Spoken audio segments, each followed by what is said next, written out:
Who would have thought 30 years ago we'd all be sitting here drinking Chateau de Chasselet, eh? In them days we was glad to have the price of a cup of tea. Aye, a cup of cold tea. Without milk, more sugar, Or tea. In a cracked cup and all. Oh, we never used to have a cup.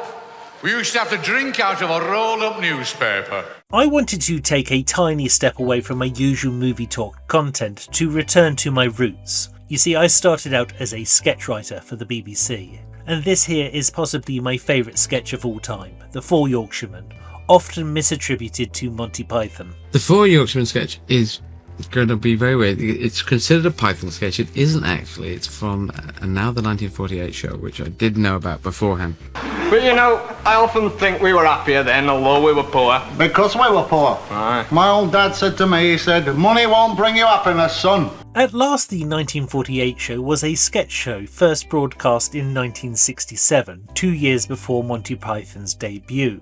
It was written by two Pythons-to-be, John Cleese and Graham Chapman, as well as future goodie Tim Brooke-Taylor and Marty Feldman, who at this time was best known for being a writer on shows like The Frost Report. I had to speak personally, I can't speak for all the sort of rogues gallery sitting around here, but it isn't, for me it isn't serious. You write because you think it's funny, and it isn't a business, Business is something else, business is something your agent organises afterwards.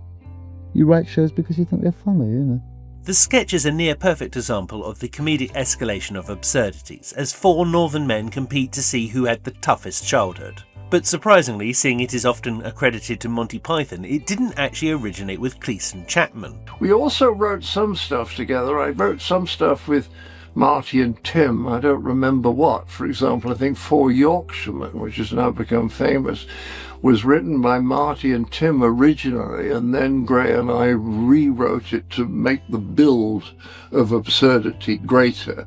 Because I always felt, you see, once you've started on absurd, you can't go back to less absurd. You can only go on to more absurd. And so we altered the order of some of the stuff they've written and then rewrote that. So why was it so often credited to Monty Python? Well, at the time of At Last the 1948 show's release, the TV landscape was quite different. There were only 3 TV channels and no way to re-watch shows after broadcast. And because there was a constant need for new material on the comedy shows, sometimes material from one show would be repurposed for another. Not stolen by any means. But if a show shared writers, often a sketch which originated on one would appear on another, albeit in a slightly different form, assuming the audience was not over-familiar with the original, having only seen it once. Sketches from the Frost Report ended up on the radio show I'm Sorry I Read That Again. Or it might have been the other way round. It's really hard to track the dates in present day. In fact, there was even one version of The Four Yorkshiremen on the same radio show. Of course, the trouble is today everything is going far too fast. Please being a bit slow, chap. No, I can't stand all these long-haired fellas zooming around in their long-haired sports cars with convertible model girls in headscarves. Can't stand long-haired fellas in headscarves. Everything was a lot slower in our day. It once took me 15 days to get from Piccadilly Circus to Hyde Park. 15 days. 15 days? Yep. I got run over on the way. Dashing about, we took our time. Nice and easy. It used to take me 6 hours to walk to the bottom of my garden. And 6 hours back again. It used to take me 10 hours to walk from my living room to my kitchen. It used to take me 12 hours to get upstairs to bed. By the time I brushed my teeth, it was time to get up. By the time I got downstairs, it was time to go to bed again. The Four Yorkshiremen never appeared on the Monty Python Flying Circus TV show. I don't know why, maybe because one was made for the BBC and the other for ITV. But when Python toured, presumably to give the audience something they weren't overly familiar with, they performed this sketch. And you try and tell the young people of today that, and they won't believe you. Amnesty International held a series of fundraising events featuring comedy and music. They are now all collectively known as the Secret Policeman's Ball. But the first one to officially have that name was in 1979, and mainly featured old material with a touch of satire from Peter Cook. but three of the Pythons, John Cleese, Michael Palin and Terry Jones, dusted off the Four Yorkshiremen sketch, with Rowan Atkinson making up the numbers. We used to live in one room, 26 of us, no furniture and half the floor was missing. We were all huddled in one corner for fear of falling. And because Monty Python fans are all obsessives who watch and re-watch their work ad nauseum, while At Last the 1948 show has no such following, its origin has become forgotten.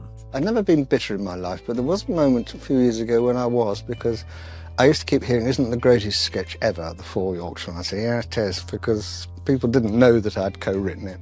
But we very much wrote it together. And it was one of those sketches, if you think about it, that you start to exaggerate and it becomes fun. You get more and more exaggeration. In fact, I know that I've rewritten that sketch myself several times. I know other people have. There have been several versions of this sketch done over the years. Sometimes rewritten, sometimes not. Sometimes with members of the original cast, sometimes not. But it seems to stand the test of time. Very possible, that. Very possible indeed. Aye. You can't beat a good glass of Chateau de Chasselet, eh?